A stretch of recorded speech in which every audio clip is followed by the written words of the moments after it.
आज के इस वीडियो में हम ये डिस्कस करेंगे कि प्री बोर्ड के जो हमारे एग्ज़ाम आ रहे हैं, इन एग्ज़ाम में ऐसी कौन सी गलतियां हैं जो अक्सर स्टूडेंट्स जो होते हैं वो करते हैं।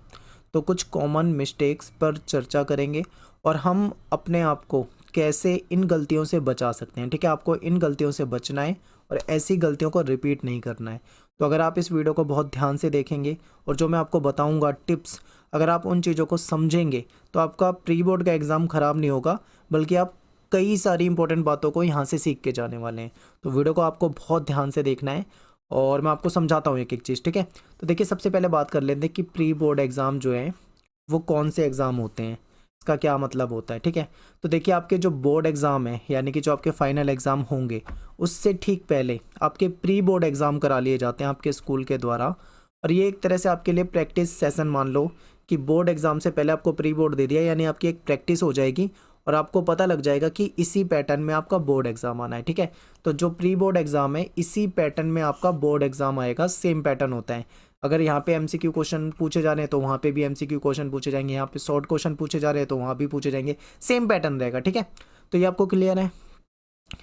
दूसरी चीज़ क्या है, देखिए प्री बोर्ड एग्ज़ाम क्या होते हैं। जैसे आप गवर्नमेंट स्कूल से हो तो आपके यहाँ पे एक बार प्री बोर्ड होते हैं। ठीक है, कई कई बार ऐसा भी हो जाता है कि प्री बोर्ड हुए उसके बाद दोबारा एक बार और प्री बोर्ड ले लिया। और प्राइवेट स्कूल से हो तो कई बार प्राइवेट स्कूलों में 2 बार 3 बार भी ले लिया जाता है प्री बोर्ड एग्ज़ाम, इसलिए ताकि आपको ज़्यादा से ज़्यादा प्रिपेयर कर दें अपने बोर्ड एग्ज़ाम के लिए। अगर आप ज़्यादा से ज़्यादा प्रैक्टिस करोगे, ज़्यादा से ज़्यादा तैयार होगे तो आपके बोर्ड एग्ज़ाम में मार्क्स अच्छे आएंगे और स्कूल का जो रिजल्ट है वो भी अच्छा आएगा। ठीक है, तो इसलिए आपके प्री बोर्ड एग्ज़ाम कराए जाते हैं। अब यहाँ पे देखिए क्या होता है कि बहुत सारे बच्चे इन एग्ज़ाम को हल्के में ले लेते हैं। उनको लगता है यार प्री बोर्ड तो है, अगर मान लो मार्क्स कम भी आ गए तो थोड़े दिन तो टाइम मिलेगा और मेहनत कर लेंगे, बोर्ड एग्जाम में अच्छे मार्क्स ले आएंगे। तो ये गलती करते हैं। तो देखिए सबसे पहले मैं आपको बता दूं, पहला पॉइंट, प्री बोर्ड को आप बोर्ड एग्ज़ाम की तरह ही ट्रीट करो। उसको बिल्कुल ये समझो कि वो आपका फाइनल एग्ज़ाम है और बिल्कुल सीरियस होके जितना आप बोर्ड एग्ज़ाम के लिए मेहनत करोगे, जितना आप बोर्ड एग्ज़ाम के लिए सीरियस होगे, मैं तो आपको कहता हूँ कि इतने ही सीरियस आप प्री बोर्ड के लिए भी हो जाओ।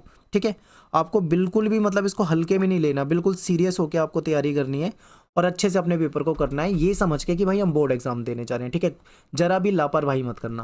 तो सबसे पहला पॉइंट यही मैं आपको बताऊंगा कि बिल्कुल भी इसको हल्के में नहीं लेना। ठीक है, हल्के में बिल्कुल भी नहीं लेना है, एकदम सीरियस रहना है।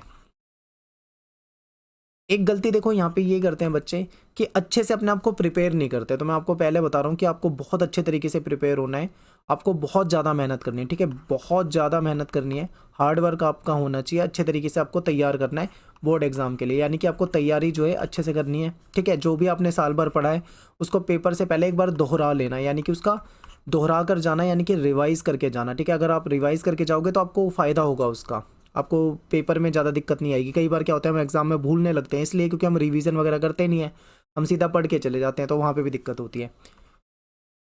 ठीक है, हार्ड वर्क तो आपको करना ही है, इसके साथ साथ आपको स्मार्ट वर्क करना है। स्मार्ट वर्क में क्या है, क्या स्पेशल कर सकते हो आप, ये आपके दिमाग में आती होगी चीज़ें। तो देखिए स्मार्ट वर्क का मतलब है कि आपको ये नहीं कि आप प्री बोर्ड के एग्ज़ाम है और आप सीधा पेपर देने चले गए, आपको उससे पहले थोड़ी सी प्रैक्टिस करनी है।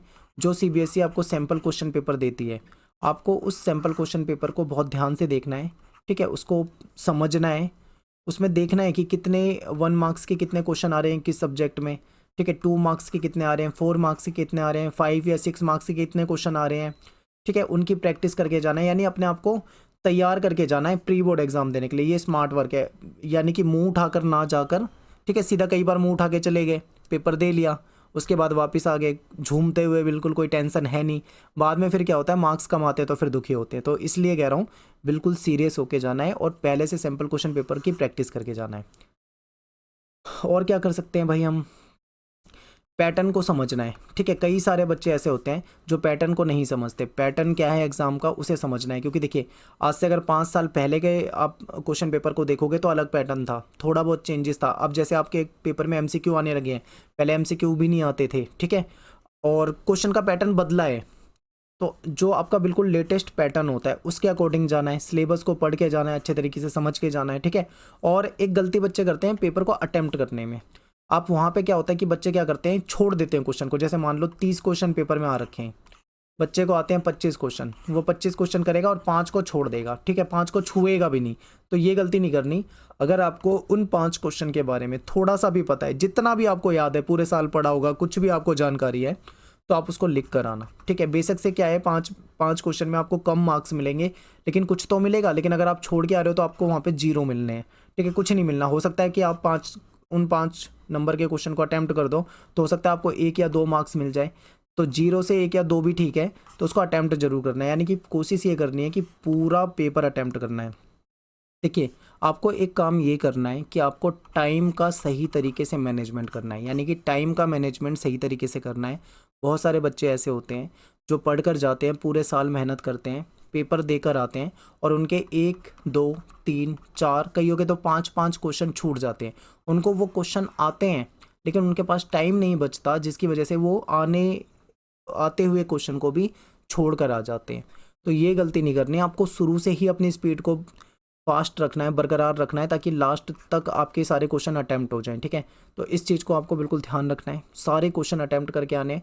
और इस प्री बोर्ड से आप खुद को भांप लो, यानी आपको अपने आप को आपको पता लग जाएगा प्री बोर्ड का एग्जाम देके कि आप कितने पानी में हो, कहाँ पे क्या चीज़ है, कौन से क्वेश्चन नहीं आ रहे हैं, कहाँ पे क्या कमी हो रही है। आपको ना आपकी कमियाँ पता लग जाएंगी, ठीक है। आपकी जो भी कमियां हैं आपको इस प्री बोर्ड के एग्ज़ाम को देने के बाद पता लग जाएंगी। तो आप जहाँ जहाँ जो कमियां आपसे रह जाती हैं, या जो आपको पता लगती है कि भाई मेरे अंदर ये कमी है, मुझे इस चीज़ पे प्रैक्टिस करनी है, तो उस चीज़ को सुधारना है ताकि बोर्ड एग्जाम में वो गलतियाँ ना हो, ठीक है। और मार्क्स कोशिश करना है कि भाई ज़्यादा से ज़्यादा मार्क्स लो, यानी ज़्यादा से ज़्यादा मार्क्स लेने के लिए क्या करोगे, ज़्यादा से ज़्यादा अपने सारे क्वेश्चन अटैम्प्ट करो, अच्छे तरीके से करो, टू द पॉइंट लिखो, वर्ड लिमिट का ध्यान रखो। आपको वर्ड लिमिट मिलती है कि भाई 100 वर्ड में लिखना है, 200 वर्ड में लिखना है, ठीक है। आपको उतने ही वर्ड में लिखना है, ये नहीं कि आप एक्स्ट्रा लिख के आओ, एक्स्ट्रा लिखने के एक्स्ट्रा मार्क्स नहीं मिलेंगे, लेकिन उसकी वजह से आपका दूसरा क्वेश्चन होते होते रह जाएगा, ठीक है। तो इन सब बातों का ध्यान रखना है। अगर इसके अलावा भी आपको कोई दिक्कत आती है तो आप मुझे कमेंट करें, मैं कोशिश करूँगा आपकी कमेंट को पढ़ के आपको उसका रिप्लाई कर पाऊँ, या फिर अगर ज़्यादा बच्चों की वही कमेंट हुई तो मैं उस पर अलग से वीडियो बना दूंगा, ठीक है। बाकी मैं आपके लिए इंपॉर्टेंट क्वेश्चन लेके आ रहा हूँ, बहुत जल्दी आपको सभी सब्जेक्ट के इंपॉर्टेंट क्वेश्चन कराने का पूरा प्रयास करूँगा आपके प्री बोर्ड एग्जाम से पहले। मिलते हैं नेक्स्ट वीडियो में। Thanks for watching. जय हिंद, जय भारत।